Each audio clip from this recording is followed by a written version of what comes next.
यदि स्वयं भगवान भी इस पृथ्वी पर जन्म लेते हैं तो उन्हें अपना कर्तव्य पूर्ण करने के पश्चात इस धरती को छोड़कर जाना होता है।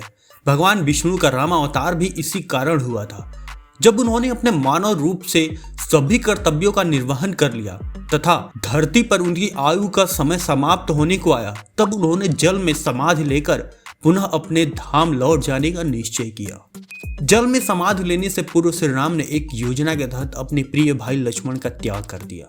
श्री राम के द्वारा स्वयं का त्याग किए जाने से लक्ष्मण ने सरयू नदी में समाधि ले ली। साथ ही श्री राम ने अपने तथा अपने सभी भाइयों के पुत्रों में अयोध्या व भारतवर्ष के अन्य राज्यों के बंटवारा कर दिया।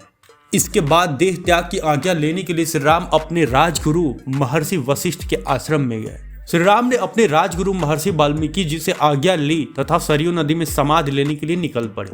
उनका महाप्रस्थान देखने को पूरी अयोध्या, देवता, गंधर्व, ब्रह्मापुत्र इत्यादि सब आए थे।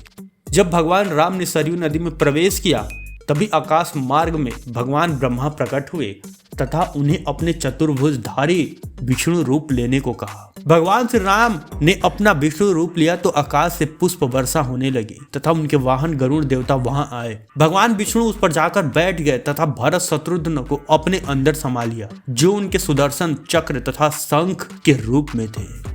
इसके पश्चात उन्होंने लंका के राजा विभीषण को प्रजा के कल्याण के लिए कार्य करने को कहा तथा भगवान जगन्नाथ की पूजा करने का आदेश दिया। उन्होंने हनुमान को कलयुग के अंत तक जीवित रहने तथा श्री राम कथा के द्वारा लोगों को प्रेरणा देने का आदेश दिया। उन्होंने ब्रह्मापुत्र जामवंत को द्वापर युग के अंत तक धरती पर रहने का आदेश दिया। इसके पश्चात उन्होंने भगवान ब्रह्मा से कहा कि यहाँ जितने लोग आए हैं वह भी मेरे साथ समाधि लेना चाहते हैं, इसलिए उन्हें उत्तम लोक प्रदान करें। इस पर भगवान ब्रह्मा ने कहा कि जो भी आपका सच्चा भक्त है तथा इस सरयू नदी में समाधि लेगा उसे संतानक लोक में स्थान मिलेगा। यह लोक स्वर्ग लोक से ऊपर तथा ब्रह्म लोक के निकट है।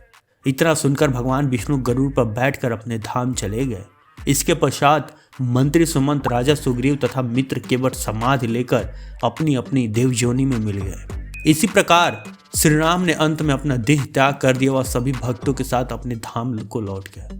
वहां माता लक्ष्मी पहले से ही उनकी प्रतीक्षा कर रही थी।